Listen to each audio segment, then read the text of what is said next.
Police sans armes, la sécurité du public, 1998. Dossier archivé numéro 41060 fait à Toulouse. En 1998, j'avais habité à Toulouse.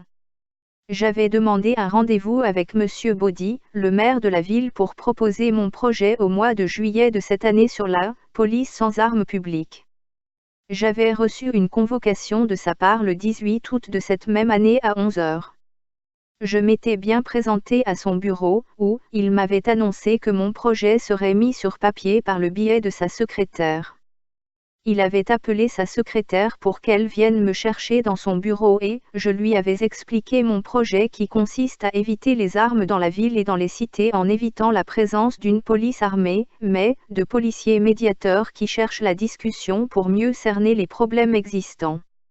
La police nationale n'interviendrait qu'en cas d'urgence ou de force majeure. J'avais bien compris à travers la discussion les problématiques que les jeunes de la cité où j'habitais pouvaient rencontrer.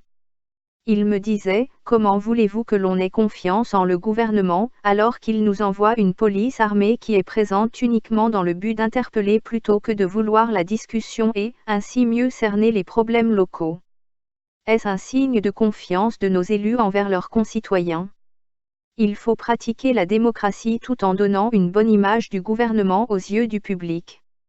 Il faudrait engager des policiers médiateurs qui viennent en contact avec les gens pour connaître quels sont les problèmes rencontrés et les informer de leurs droits pour trouver des solutions pacifiquement. La secrétaire m'avait félicité pour mes idées exprimées à travers mon projet en me disant que si de nombreuses personnes partageaient ces idées, il y aurait beaucoup moins de délinquance et de criminalité. Après, j'avais quitté son bureau en oubliant de réclamer le duplicata de mon projet.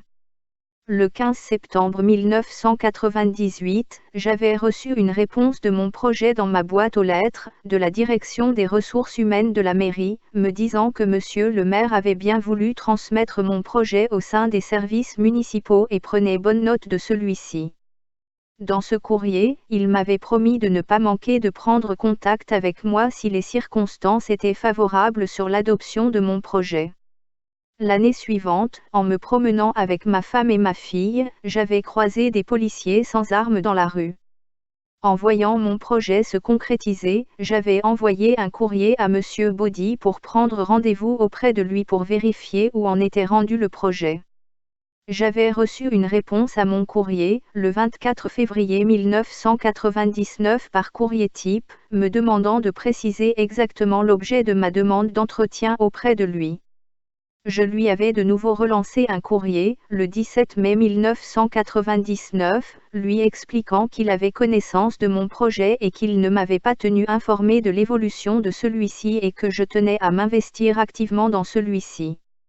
Depuis tout ce temps, je n'ai aucune nouvelle de la mairie, ni même de l'approbation, ou de l'avortement de mon projet. Est-ce que certaines personnes n'auraient-elles pas cherché à me tenir à distance pour mieux pouvoir obtenir les oreillers d'un projet innovateur à ma place? La pratique du texte. Police de proximité en France. Les citoyens ciblés par le patron dans l'Europe et le monde. La police de proximité est initialement une doctrine d'emploi de la police nationale instaurée à partir de 1998 par le gouvernement de Lionel Jospin et globalement supprimée à partir de 2003 par Nicolas Sarkozy. Alors, il faut le respect de la sécurité du public. La goutte rouge, la lettre de Dieu, dans le monde. Le retour des policiers de proximité en 2018. Merci MMMM, Mitterrand, Monsieur Macron et Michel Nostrada Mustapha. La création de la police municipale sans armes.